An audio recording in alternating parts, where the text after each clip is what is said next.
Welcome to Pulse of Culture. I'm Karolina Szapland.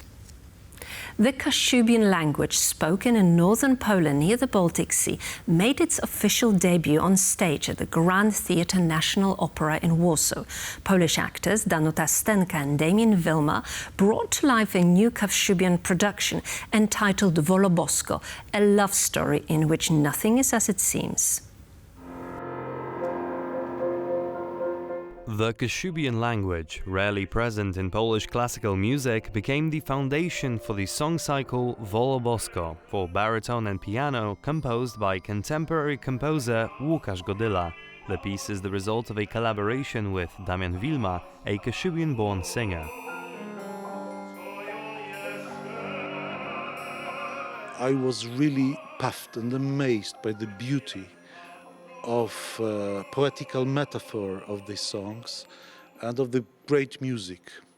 So we started to think to join it together and to create a sort of the opera. And we went to Waldemar Dąbrowski, the head director of the National Opera, with this idea. And he was enthusiastic about it. So, but it took anyway 3 years to develop the project. The performance tells the tragic story of Hanuszka and Jasiek in the Kashubian landscape, from their first meeting to broken promises and their death. Bosco is a treat for music lovers looking for a balance between tradition and modernity, and the link between them is the choreography. There are many beautiful concepts that we develop. There is a lot of improvisation involved, but it's very structural. All the emotions, all the intentions are very specific. So we worked a lot. It's contemporary movement, it's not classical ballet. I hope that this performance will open the world of theater and film to the Kashubian language. That's my hope. The premiere is an opportunity to discover the potential of Kashubian music in the context of classical music.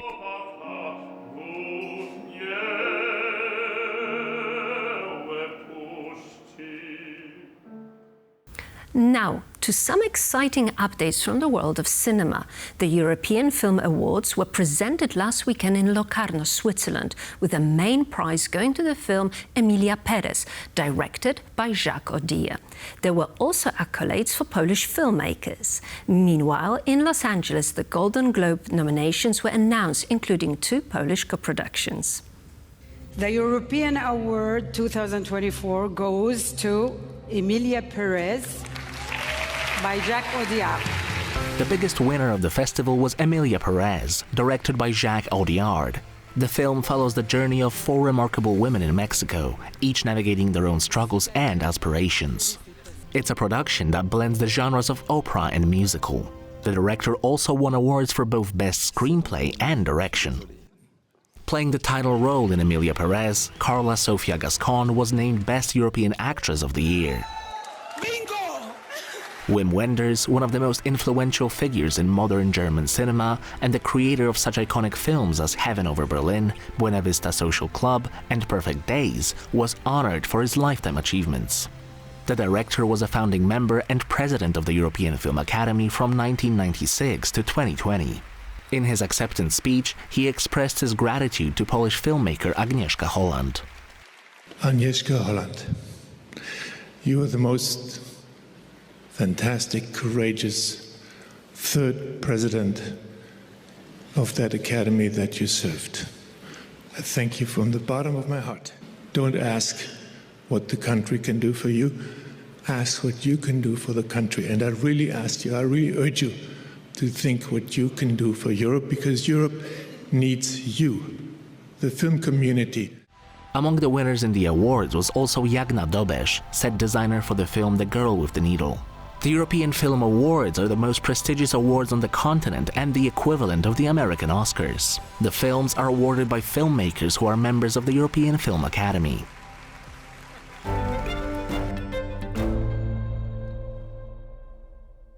Two Polish co-produced films, A Real Pain and The Girl with the Needle, have received Golden Globe nominations for Best Motion Picture.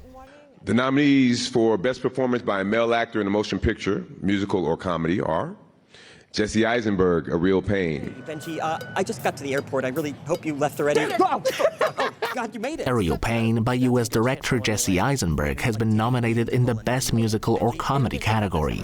First shown at the Sundance Film Festival in January to critical acclaim, the movie tells the story of two childhood friends and cousins, David and Benji, who try to re-establish a connection with one another with their family's roots in Poland, following the death of their beloved grandmother, Dory. Eisenberg has also been nominated in 2 more categories: Best Performance by a Male Actor in a Motion Picture, Musical or Comedy, and Best Screenplay. His co-star, Kieran Culkin, will compete in a category called Best Performance by a Male Actor in a Supporting Role in a Motion Picture. Competing in the Best Non-English Language Film category is The Girl with the Needle, a Danish-Swedish-Polish co-production directed by Magnus von Horn, a Swede who graduated from Poland's renowned Łódź Film School. Every award, every nomination for the film is amazing because it means a jury picks it, and juries, I mean, they go left, they go right, they have their opinions, right? So when it happens, it feels like a proof that the film somehow reaches through the screen to someone and means something. So it's a great compliment and a proof that the film works and it tells something. The 82nd Golden Globes will be handed out on January 5th in Los Angeles.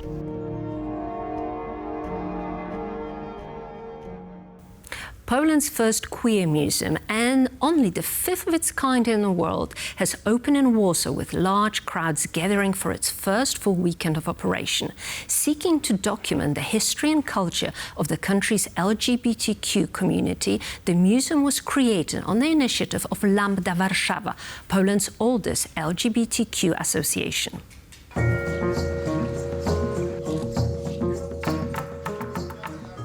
Regiland of a small white cube art gallery in the heart of Warsaw on the Marszałkowska Street, the museum packs a lot into its otherwise modest space. Over the course of Lambda Warszawa's activities, the community has amassed more than 100,000 artifacts, with around 150 items currently on display. Among them is a 1932 edition of the Journal of Laws, its yellowed pages opening to the text that abolished the persecution of same-sex relations. The natural outcome of this collection, with over 100,000 archive pieces, is showing it to the public. So this is why we decided to create a queer museum. Other exhibits number sepia images of covert meeting spaces and prominent campaigners, as well as leaflets and pamphlets that do much to reveal the traditionally underground nature of queer life in Poland. Surprisingly, there were no political obstacles, because we as a community have matured to be able to create certain things on our own. This would reach a nadir with Operation Hyacinth in the 1980s.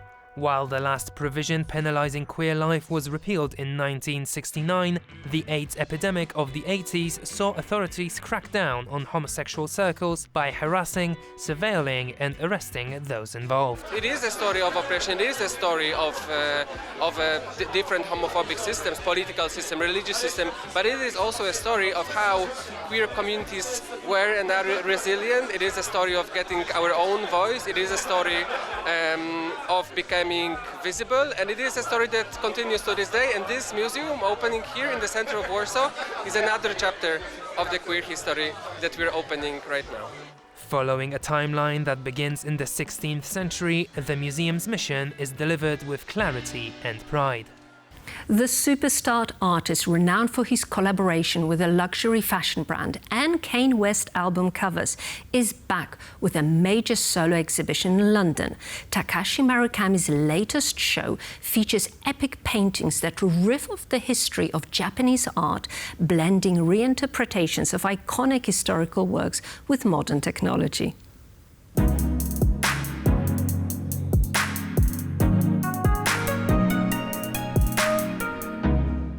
Takashi Murakami's latest exhibit, Japanese Art History a la Takashi Murakami, showcases his new paintings at the Grosvenor Hill Gallery in London, where he reinterprets iconic historical Japanese artworks. When the Macintosh came out, the Apple II was launched, and I don't think it would have been conceivable at the time that you could make drawings or construct paintings on Apple II. But with the evolution of computers, for example, it is now possible to create large, complex works in a short period of time. So in that sense, I think the synchronization of technology with the creation of artwork is going to continue to evolve. By Murakamizing these iconic images, he ponders the erosion of the nation's ancient splendor. He also considers the ways in which it has been impacted by new aesthetics and values associated with its opening to the West. If I myself were to be incorporated into the world of Japanese art, I don't think Mr. Dobb or my floral work would be incorporated. On the contrary, I believe that understanding would be better promoted outside Japan. It is an entry point to see how historical Japanese art can be digested and the result of that interpretation. Murakami's art has gained a global following, with his collaborations with Kanye West and Louis Vuitton becoming iconic. Yeah, big fan of Murakami. I just love his exuberance, I love the colours, I really like his style. I'm excited that this exhibition taps into a lot of Japanese art history. I'm very interested in Japanese art generally, so yeah, it's a great thing to see. To me, it's the joy. So art speaks to people in different ways, right? So for me, it's the joy, the colours that he uses, and it brings happiness, which in this world, it's a nice thing to have in it. The exhibition is open at Grosvenor Hill Gallery in London until January 13th. The premiere of Mahogany, ein Songspiel Afterparty, took place at the Warsaw Teatr Studio. The performance is directed by Christian Lada, a Polish opera director who has gained recognition in the art world for his innovative approach and demanding productions. Mahogany ein Songspiel Afterparty is a performance inspired by the work of Kurt Weill and Bertolt Brecht from nearly 100 years ago. It consists of two parts, the first, Mahogany ein Songspiel, and the second, Afterparty, which focuses on Warsaw. This project tries to combine two worlds. Mahogany is a city that never fully existed. This piece, by Weill and Brecht, tells the story of people trying to reach the city, only to discover it was all a marketing gimmick. When I was thinking about how to visually represent this on stage, I thought of a racetrack. I felt that it's a place where we sweat and struggle, and then after an hour, we're still in the same place. Whether it's a work from 1927 or a modern play in Warsaw, the problem remains the same. Nothing changes.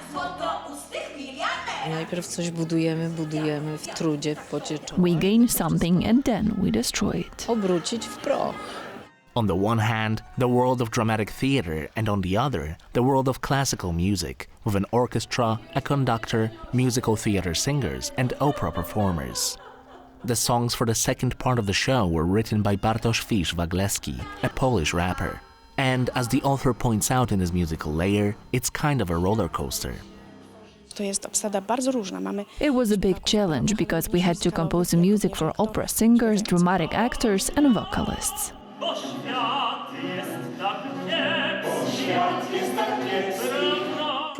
One might wonder how this eclecticism has shaped us, who we actually are, and how to navigate the chaos. And that's what it's all about. Chaos. That's how I see modern Warsaw, still struggling to find its true identity. As stressed by the director, Mahogany is a city that doesn't exist. It is a desire that was never fulfilled, an archetypical city where on the surface everything seems to be there. In reality, there is nothing. The performances are being staged at the Studio Theatre in Warsaw until December 20th.